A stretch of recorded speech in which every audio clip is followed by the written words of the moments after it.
bonjour, colleagues, dear speakers, ladies and gentlemen, dear all.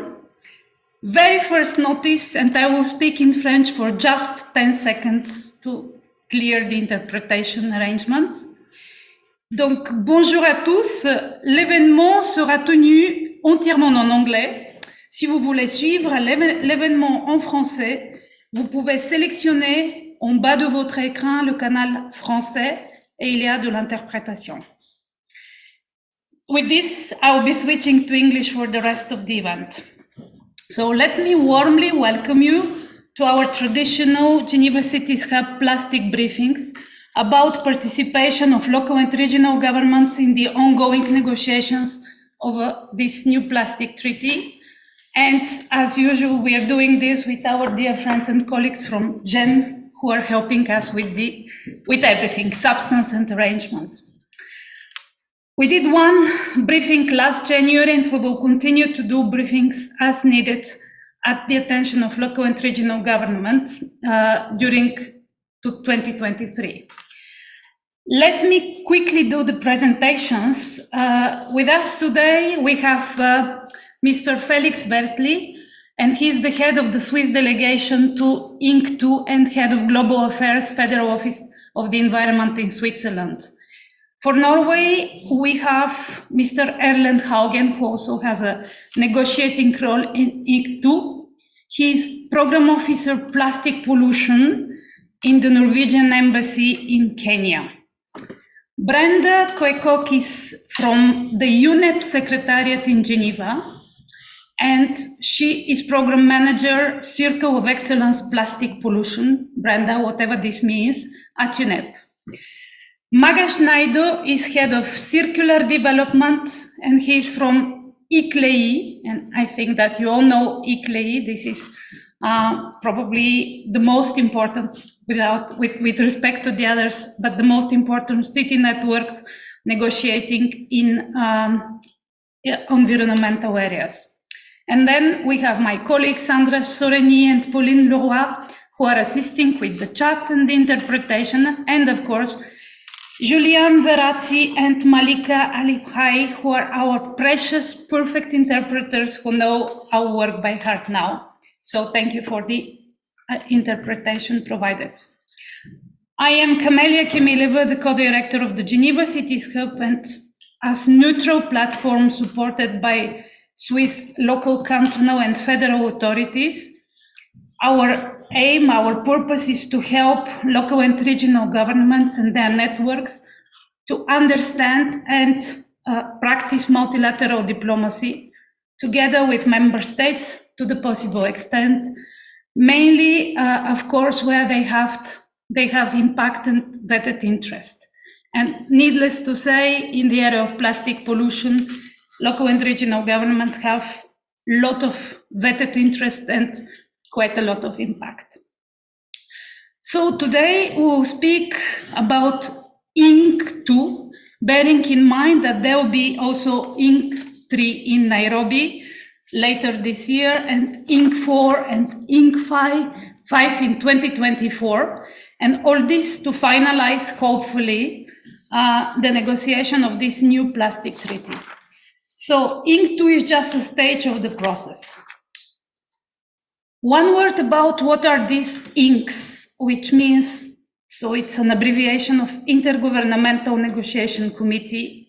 And as you can see from the title, this is a classical state-driven negotiation serviced by the UN Secretariat, so UNEP, where basically states, and these are member states of the United Nations, can participate and change influence in towards negotiate the text. The expected achievement is a binding treaty, and this binding treaty shall enter into force eventually, hopefully in 2024-2025. So you can see the international community started already the road, but there is still some more efforts to be provided during this road until the treaty enters into force and we get rid of plastics.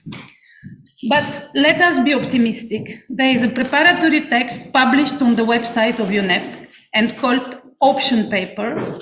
So you can consult it on the INC-2 website. Just Google it, or Andras will publish it in the chat, the reference of this option paper.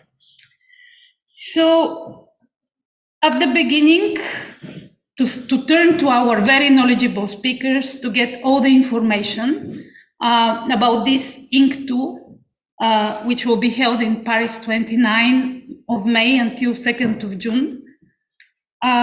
We will ask first the Secretariat, Brenda, to set the scene with this option paper, bearing in mind the leading question of the today's discussion, which is how can local and regional governments contribute to the process, even if they cannot take actively part in the negotiation as they're not member states.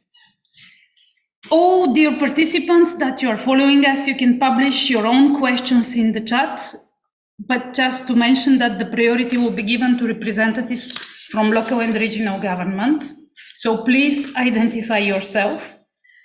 Please refrain from publishing general declarations, as we will really stick to the topic, which is preparation of INC-2, and we will stick to the 1 hour time for this webinar. So finally, turning to Brenda, and as I've seen on the latest announcement, Brenda, UNEP Secretariat is extremely active. They have already announced that there will be 6 webinars to be held over several weeks starting on 20th of April, not only at the attention of local and regional governments, but obviously they can benefit from this, explaining the process, the text, etc. But because today we speak about LRGs, Brenda, bearing in mind the main question, which is how LRGs can be included in the process as part of the Secretariat of INC-2, and therefore how can they influence the process? Brenda, please have the floor. Perfect. So thank you very much for inviting us to be part of this. And I think it's a really important community to engage in the process. I'm just going to give a little bit of background on the paper as you deliberate on it a little bit today. This potential options for elements paper, document 2.4. I see the link is in the chat already, so thank you for that. It was posted last week on our website, and it essentially was developed based on 67 government submissions that were sent to the Secretariat and are all available on our website. And these 67 submissions represent about 119 members' views, as they were sometimes sent in on a regional or like-minded basis to us. So that's a really broad representation.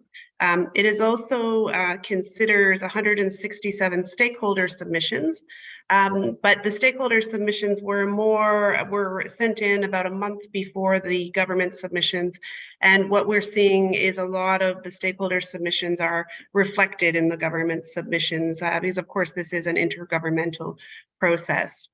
For those of you who are looking for it in other languages, this should be up in all languages at some point this week. At this stage, it's only up in an advanced English version. But the paper, features highly on 12 core obligations that are included in this potential options paper, and these are included in order to help structure the deliberations. They have been included based on what we heard in the submissions, and these range across the life cycle of plastics and plastic pollution. So the 12 link from the upstream stage of primary plastic polymers, chemicals and polymers of concern, problematic and avoidable plastics. Also ranges from topics like microplastic and design for circularity, as well as looking downstream at waste management and also at existing plastic pollution. We're also talking about plastics in the economy, so reducing, reusing, repairing of plastic products and packaging, safe, sustainable alternatives and substitutes, as well as releases to soil, water, and air, and some of the more socioeconomic issues such as just and inclusive transition, including informal waste sector, as well as looking at human health aspects in these core obligations. Of course, the options paper also looks at how eventually this would be implemented, so more in a sense of the means of implementation and capacity building, and a range of options are set out throughout the paper. So I urge you to read the paper. But my initial comment to kick things off would be that cities are not mentioned directly in the document. But you will see many references to local and regional levels. And I think that's where this community plays in. And I just want to highlight 5 key points where I see that the local and regional aspects play in the text for the most part. That includes in addressing existing plastic pollution, includes looking at local knowledge, also in relation to building capacity at local and regional levels. There is mention of local levels under national action plans, as well as, of course, consideration of how local level would be included in the overall stakeholder engagement of the future instrument. So that gives you the key highlights of where things are in our paper, sort of orients you in it. It's a 37-page document, so I urge you to read it and have a glance of it. I obviously can't give you a full summary in a very short time, but I'm keen to hear your deliberations today and to hear any reactions and considerations of it. So thank you very much. That was very concise and to the point. Thank you for this. Just one additional small question. So this paper will live through the INC-2 and then will cease to exist because the INC-2 will have another paper produced after it, or what will be the lifespan of this paper? Sure, I should have introduced you to this. So this paper will have a life. It is document 2/4. It's an official UN document, and we do hope it will be the basis for deliberations at the session of the INC. But what we do hope is that at the INC itself, the members actually advance on what's in this document, and that there'll be a mandate to produce hopefully a draft text of a future instrument and moving forward, and that would be based on the paper that's in front of you today, but also is further developed based on the discussions and negotiations at INC-2 and any other items that the negotiators wish it to be developed on in moving forward. So I would assume there'll be a new document for deliberation at INC-3. D'accord. Thank you so much, Brenda. Now, Magash, so hopefully this document could be changed, used, etc., as you have heard. And as head of circular development in ICLEI, in this very important and knowledgeable network that you are negotiating all this environmental agreement, how do you assess the text, and what do you expect concretely from INC-2 from your perspective and also for LRGs? Magash, you have the floor. Perfect. Thank you, Camelia. I think the UNEP team has done a fantastic job with this first document we see. I think in many instances, as you've pointed out, Brenda, there's been implicit mention of cities. It's not as explicit, I guess, would have liked. I think what's important here is while we're working towards this end goal, taking into account all of these dynamics from cities is vitally important. I think if we don't get into the nuts and bolts and the nuances and input from cities, we then run the risk of developing interventions or agreements that are perhaps not implementable in the true word and sense of the word for the objectives.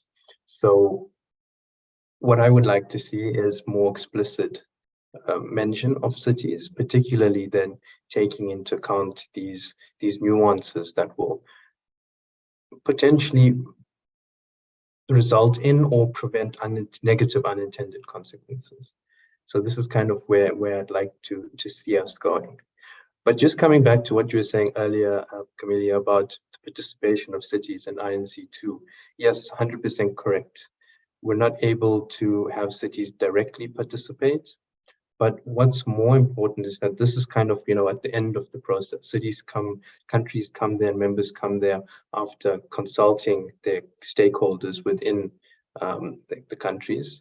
And I think a lot of lobbying needs to be undertaken by cities to the national governments. So maybe I stop there and hand back over to you. In the same site, basically, on this, yes. So thank you very much with this. Now turning to Felix, basically, who is our Swiss head of global affairs, Federal Office for the Environment. So Switzerland, Felix, Switzerland is always very instrumental in multilateral discussions, but in this negotiation in particular, very active, very instrumental, and I think, if I may, quite efficient. This only regards me, obviously. But what diplomats, so Swiss diplomats, but not only Swiss diplomats, what diplomats in general expect from INC-2? And do you think that this text takes into consideration the potential, the role, everything related we are discussing to LRGs in the fight of plastic pollution? And if yes, and if no, why? And what would be your comments on this? Felix, you can. Thank you very much, Camelia, and also thank you very much to Geneva Cities Hub for organizing this webinar. Happy to participate in that. Thank you very much for the invitation. On the question, I think I would just like to highlight once more, I think it has been said a lot in the past. No, the decision by the UNEA to start this discussion on a legally binding instrument was historic, in the sense that this is happening every 10 years or so, that we launch a new negotiations for a legally binding agreement in the environmental field. So it's really a unique opportunity.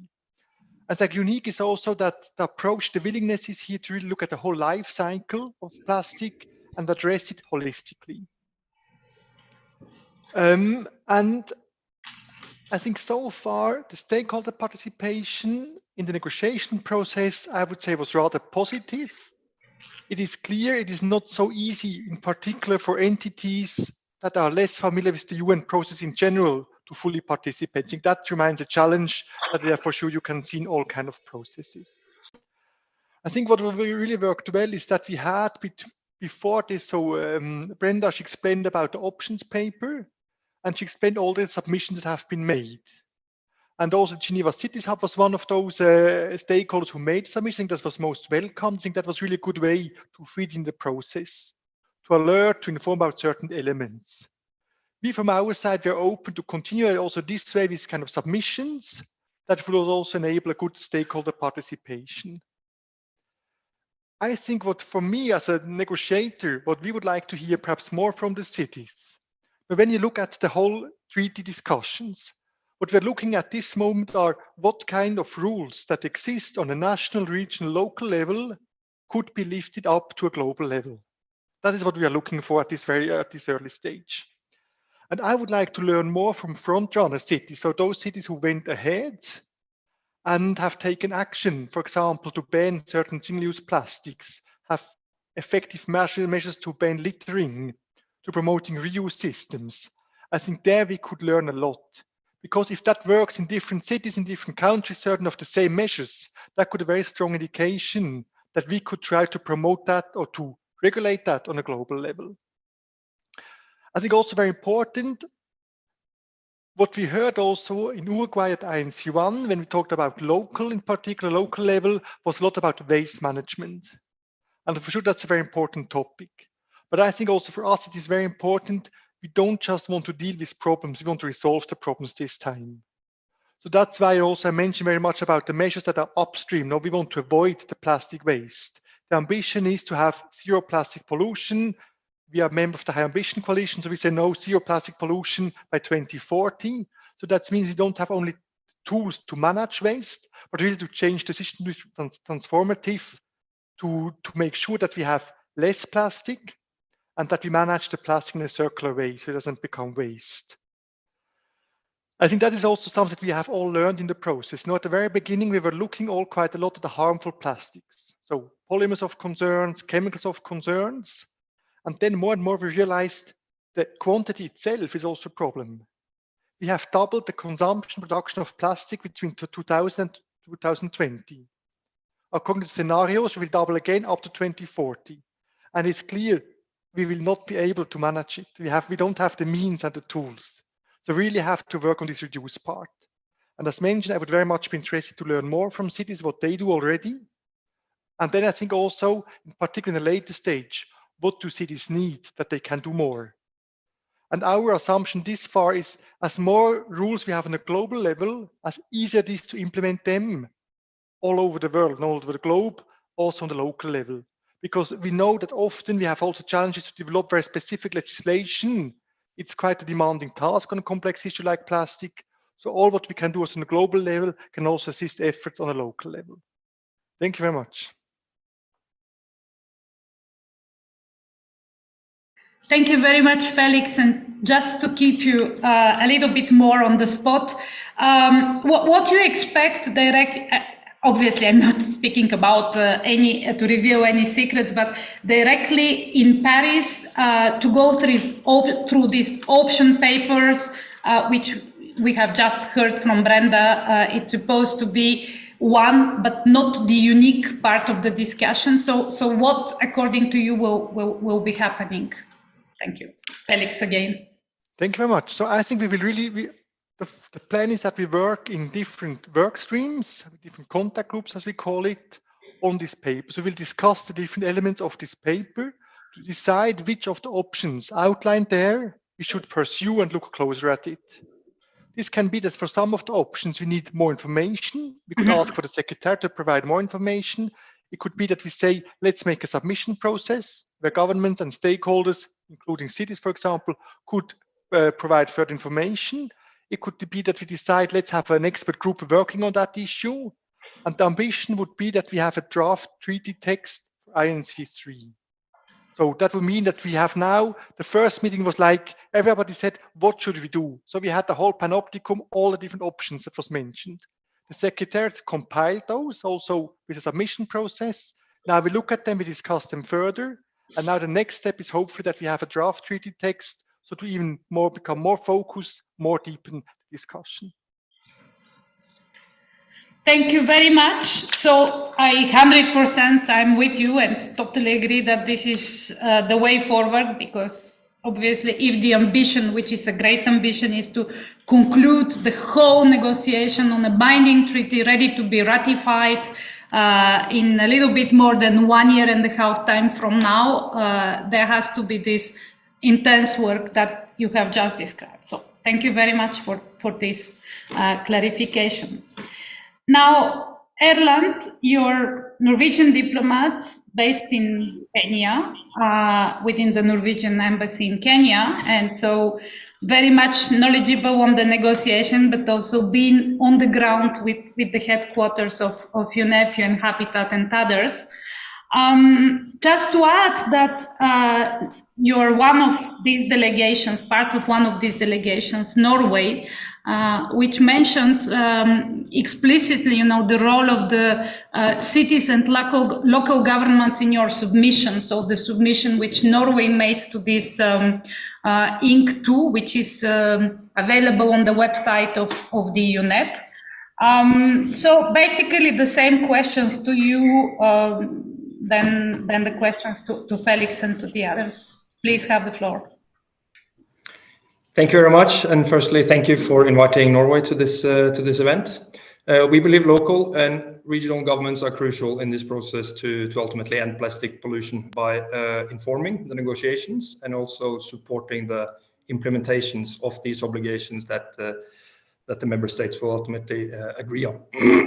So local and regional governments are the governments that are closest to people and closest to often where plastic is produced, consumed, recycled, landfill, discarded. And therefore, we need to find suitable ways to draw on the experience and competence of local and regional governments when detailing the treaty. So the treaty will have some global rules and measures, but it will also include some measure of flexibility in implementing these obligations, given that not all countries and cities are the same. And just one concrete example that comes to mind on waste management, which is often governed and managed at the local and municipal level. So we see the need to avoid a very prescriptive approach and rather allow for more flexibility in how specific targets are then met. For example, many countries may benefit for setting up private sector extended producer responsibility schemes, while others may find more government-led approaches more suitable. And once again, it has been said, it's the experiences of local governments and cities that should inform these discussions. And just another important consideration is how local and regional government can help facilitate transparency. We believe the treaty must establish mechanisms for national reporting and disclosure requirements, and we should explore how the local governments may play a part in providing this data. And you mentioned Norway's submission, and we in our submission has proposed that the treaty established sectoral programs of work. And the idea was for these to develop science-based sectoral strategies to address plastic pollution. So this would be in sectors, for example, transportation, highly relevant, medical, construction, packaging, textile, fisheries, and agriculture. And we think this will be useful both to catalyze and coordinate action by stakeholders, including local and regional government. And the thinking is then that the Conference of the Parties of the treaty, in initiating these sectoral programs of work, should seek to cooperate and coordinate with other conventions, instruments, organizations, and promote involvement of all stakeholders across the value chains. So these sectoral programs would then make a recommendation to the parties, such as on policies, targets, and other action, and identify any research and development needs and cooperate with the multi-stakeholder action agenda, which is also to be initiated by the treaty. So the idea is this sort of two-way exchange, such as those stakeholders expected to implement many of the provisions also will have the opportunity to inform these programs of work based on their experience. So what has been said by many others, it's very important to hear from actors themselves. And to learn how best we can consider all our roles. Thank you. Thank you very much, Erland, and I will just keep you for a moment just to ask you the same question. Basically, what concretely do you expect from this INC-2? But before this, just a comment. You said that if I got you correctly, that so Norway is proposing a mechanism for local reporting. I think intuitively and spontaneously, this can be only supported, but this comes also with the need to do some capacity building within local governments to explain how can then report. And then out of our experience at Geneva Cities Hub, local governments are very much wanting to be heard by the central government. So if they do a reporting upon the treaty, obviously they are not, they are not subject of the international law. They will be not bound directly by the treaty, but as members of the government of a country, they will. So I think their interest will be really to report back not only on the international sphere, but also on domestic sphere, in other sense, to be heard by the central government on what they report. Is this? Would you just tell us a little bit more? Is this what you are aiming at with your idea and your submission? Well, so I think basically just to not maybe to take it a bit broader. So basically, as Brenda said, we now have an options relevance paper, 47 pages. That could have been 4,700 pages if we had included everything in it. But I think the thought experiment is basically we have this options relevant paper with 12 core obligation proposed. And as Felix said, we are aiming to have a decision to start developing a treaty text draft out of this discussion. Then ultimately we will have a treaty with obligations, and then ultimately these will have to then be implemented on the ground to end plastic pollution by 2040. So I think once again it just goes back to this engagement that issues has to be raised by the various stakeholders on the issues that they think is important.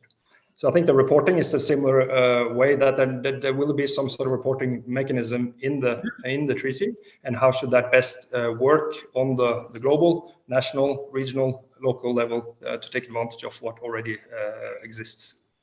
Thank you. Very interesting. Thank you so much for this clarification. Before turning to the second round, just to give in a couple of seconds some replies from the chat. So the chat asked whether the convention is binding for states. Yes, indeed. The intention is that once this treaty is finalized, 2004, 2005, hopefully before, states can, it will be, as we say, it will be open for ratification or accession.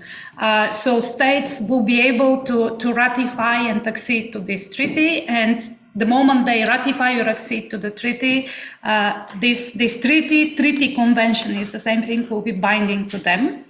And about the follow-up measures, there is another question in the chat. We continue to discuss this.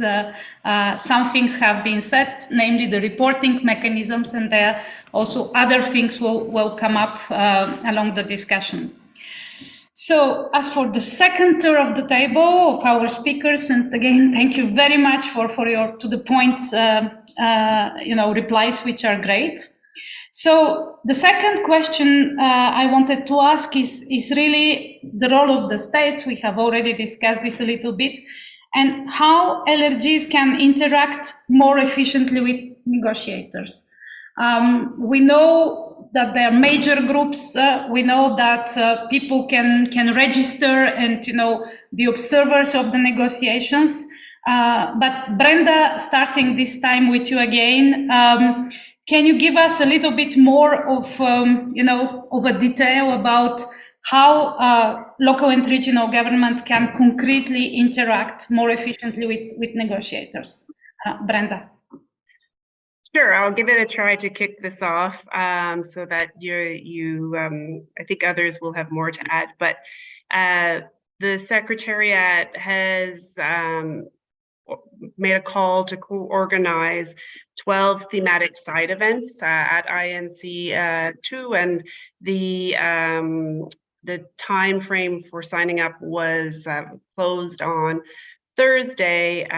So we have finally just, we're compiling the list, but these will include topics important, I think, to your communities, such as waste management, financing, and enabling change at national level and local level. In addition, I am aware there are a number of other types of events that are going on around the event itself in Paris, and I understand that the mayor of Paris is hosting a cities event on the morning of May 26th, but I actually don't have a lot of information to share with you, but I trust that you who are involved or ICLE, because I think it's a very important event. In terms of those of you who are accredited to participate, the registration for the meeting closes on the 28th of April, so next week. It's really important that you register on time, as we do have limitations on numbers in the meeting room itself, and we need to have a full assessment of our numbers by the end of next week. So, a key thing is if you are planning to participate, register. You must do it as soon as possible. And really, I would encourage you to connect with your governments. They are the key negotiators, so get involved with that. There are a number of briefings coming up to stay informed and to be part of the process. I note there is a Gen briefing next week for more information on the process, led by the Plastic Pollution Dialogue Series on Thursday. Next Friday, we are hosting a webinar, the first in our webinar series and leading up to INC-2. So those are all opportunities for you to learn more about the process.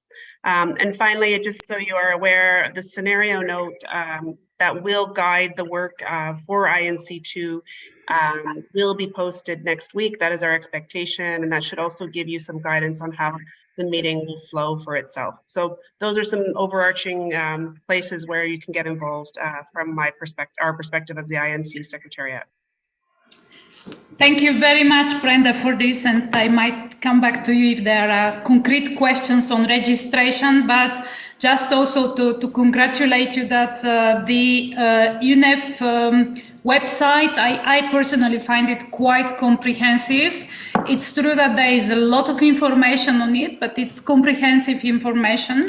One should think that everything is there for even for external stakeholders, not member states.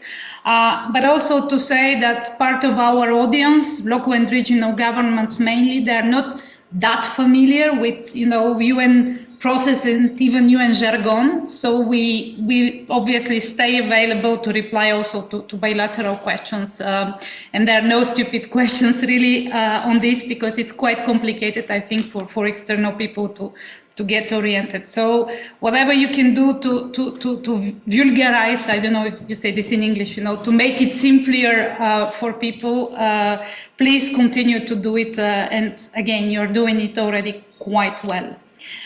Turning now to Felix with the second question, and we've heard already a lot, but there is also a question in the chat, Felix. What are the follow-up measures? It is asked, and more generally about this INC-2. We've heard from Brenda there will be 12 side events. There will be an event before the INC organized by the Paris mayor and city networks, and Magash is included in the core group of this event.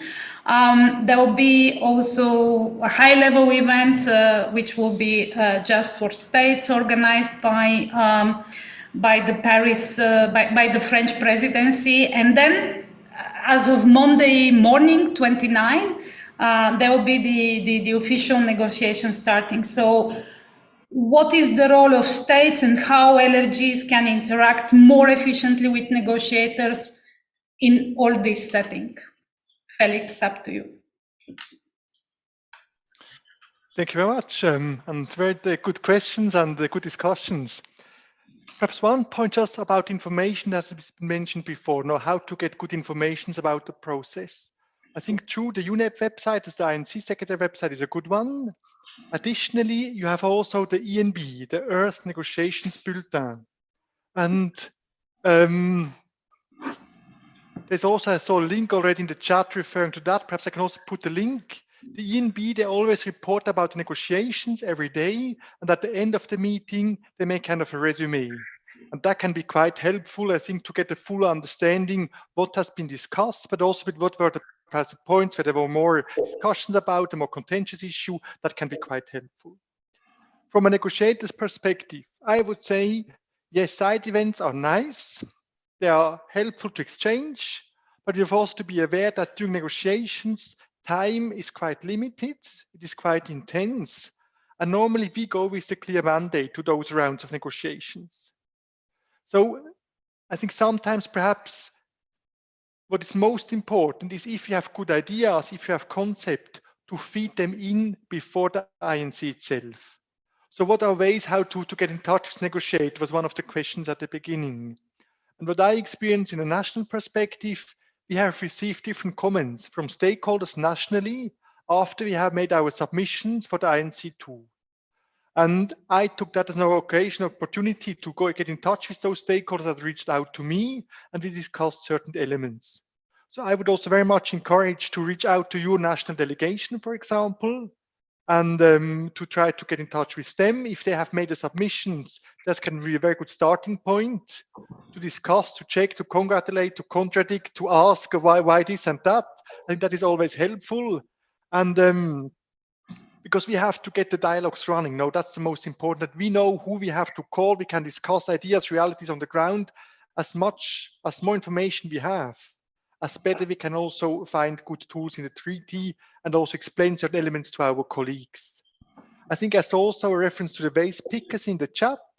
I think it is one of those who have been very well present at the meeting. I think that is, for example, one of those issues everybody is aware and concerned about. and that we need kind of a just transition. So this has also, I think, been picked up quite well, also thanks to many contacts that have happened. Thank you. Thank you very much, Felix. And I'm super happy because you're making a super crucial point here, is that, yes, INC-2 is 1 week in Paris, and it's good to be there and to have side events, but probably if people want to have impact, more impact, it's not that they're not having impact in Paris, but more impact in a calmer way, it will be very good to reach out to negotiators. So basically member states, and also even to publish on their website, make available their very concrete proposals. It is true that what we see, and we try to explain to people without being disrespectful somehow, is that it is very useful to publish concrete language, concrete proposals. If it is not language, then proposals. So to negotiators, to member states to consider it or not.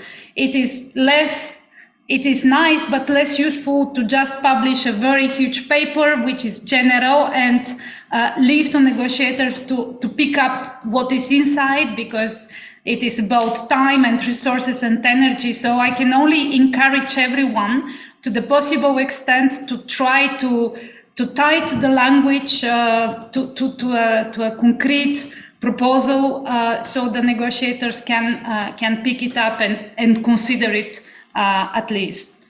So prolonging a little bit this discussion about the negotiation, I'm turning with the same questions basically to Erland. And Erland, do you agree with us, with Felix and others about this, and what will be your comment on the role of states and how LRGs can interact more efficiently with negotiators?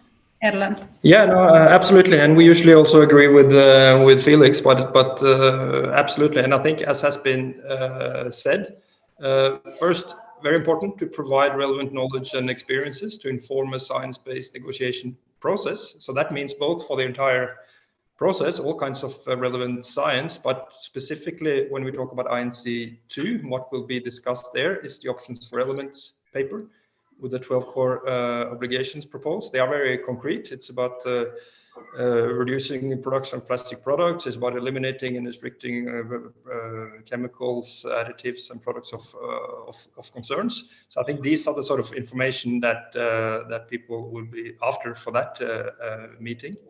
The second thing is to get involved in the process with the written submissions and outreach events like we are having now.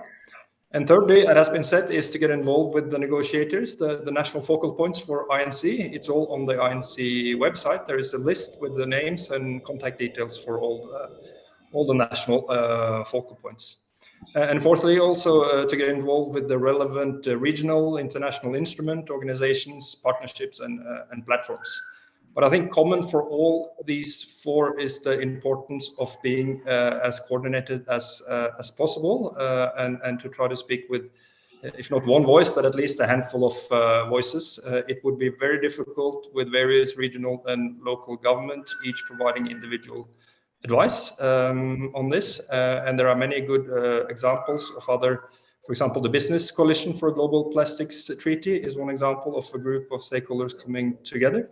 Waste pickers have been mentioned, and the International Alliance of Waste Pickers has been very effective in their coordination. And Felix mentioned the historic resolution at the UN Environment Assembly in Nairobi, but that was also historic for the part that waste pickers had a role at the table for the first time in the negotiation. Thank you. Thank you very much. All these very concrete things which we will translate in a short report after this meeting. And naturally now, Magash, I think that you've heard a lot and very concrete issues. Would you explain us just really in a nutshell how your major group is functioning and how it will be functioning directly for this INC-2, and how you can take advice from what you have just heard, and obviously you know it, and you know other things, to be as efficient as possible to reach out to negotiators. So how tell us everything, how you will proceed. Magash. Thanks for the question. I guess going towards the end of a similar question, everybody has said the good points. So I would like to just emphasize what was said by Felix and Erland about, if you're wanting to make good points and influence the text or the points that negotiators raise, this needs to be done way in advance, particularly because of the points. Even if it is a simple point, it's underpinned by so much of science and considerations. The implications are just massive.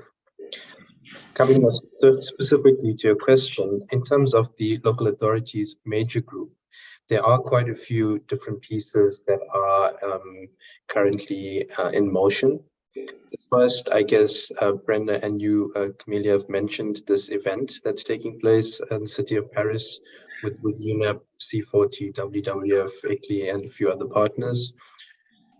So this will take place before INC-2, and I think it's important to note here that while it's not officially linked to INC-2, mayors are taking the plastics challenge quite seriously and quite high on the agenda.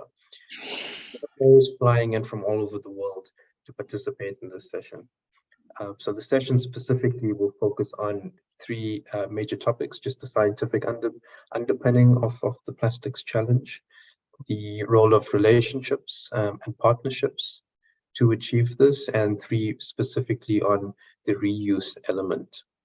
What we're also doing is collecting information from cities and other experts to help us craft what our messaging and kind of positioning should look like to supplement what we already know. This is being undertaken through a global survey that's open-ended, so we don't have a specific deadline, and I'll pop the link in the chat just now. In addition to that, there are some other discussions on establishing a platform that cities can come onto, even outside of formal negotiating processes and timeframes, to have a say and input their points into. So I think it's important from a buying point of view. Ultimately, cities will be responsible for some of these challenges. But ultimately, coming back to the main point, I do think from an advocacy perspective, yes, these side events and so on and so forth have an important role to play. But if we really want impact, there needs to be a very structured process, whether it's initiated by cities or specific member states. And these processes should enable the effective communication multilaterally, so from the local to regional to national levels. So this is kind of what we would like to work towards.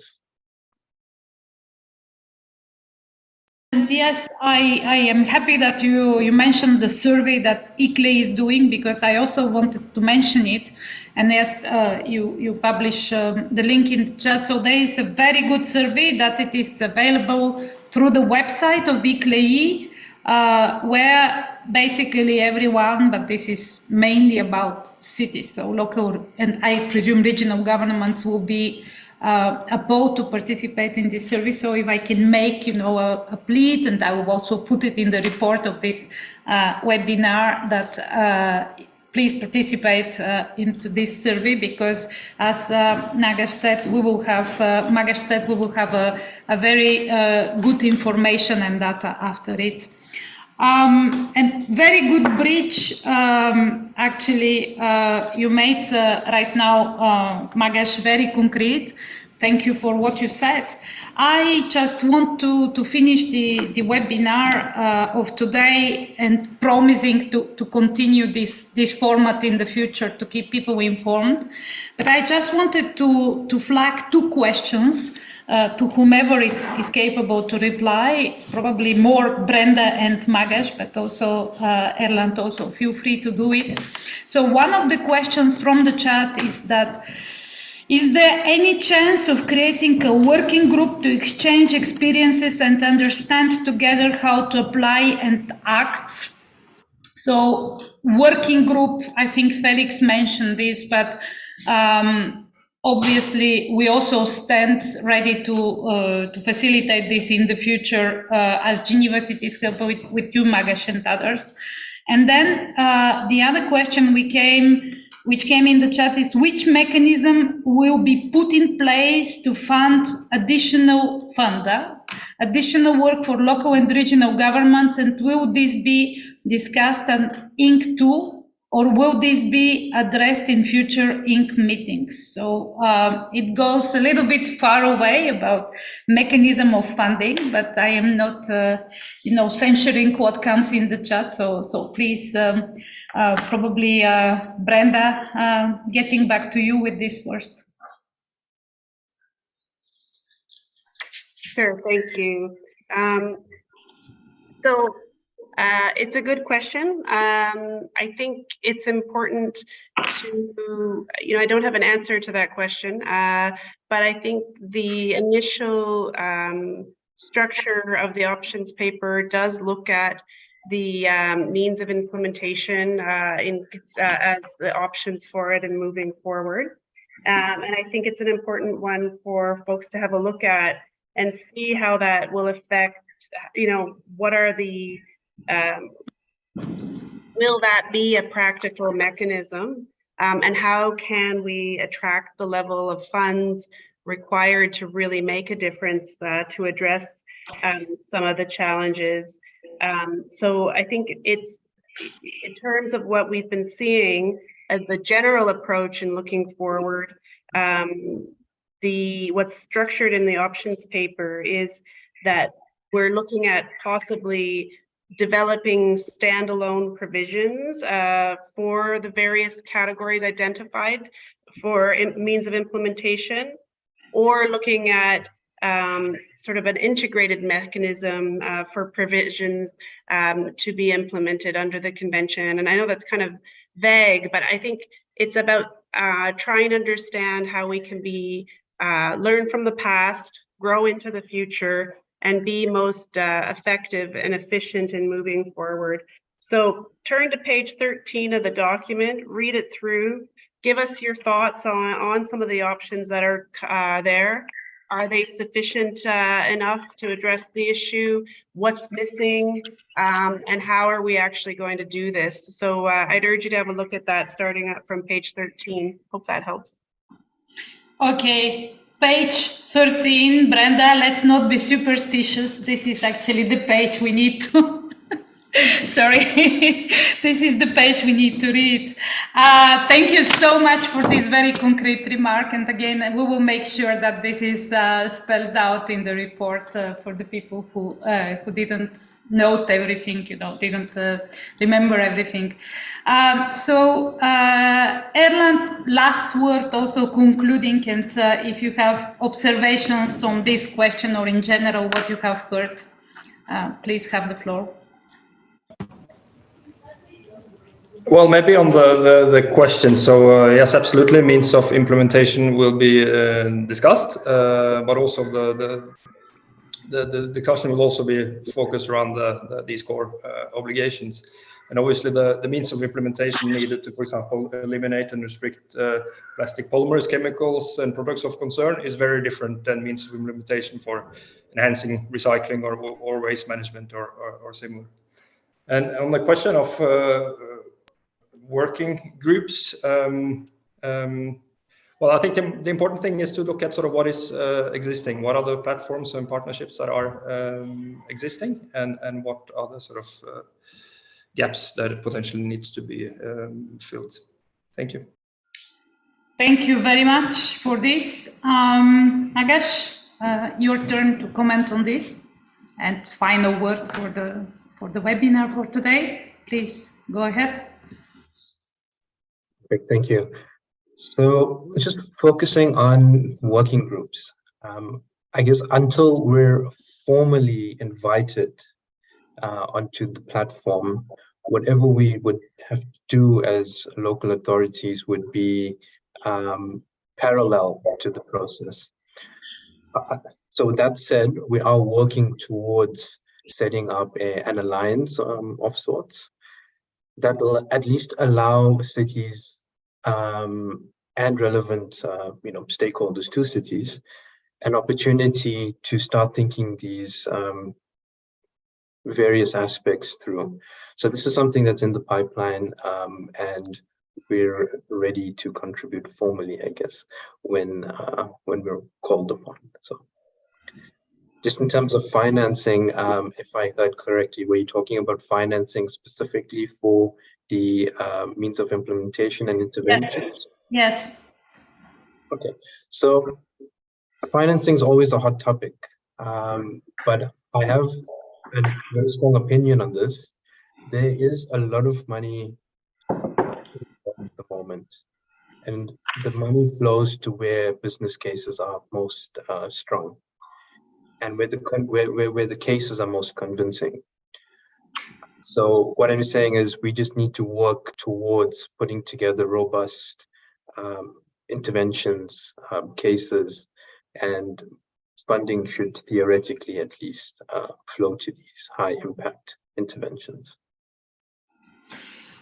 That's rather positive. Let's take it like rather positive final word. And you're a big expert, so please continue to brief us on this and basically maintain the pressure, if I may, because it is true that implementation measures has to be funded at local level also, not only on national.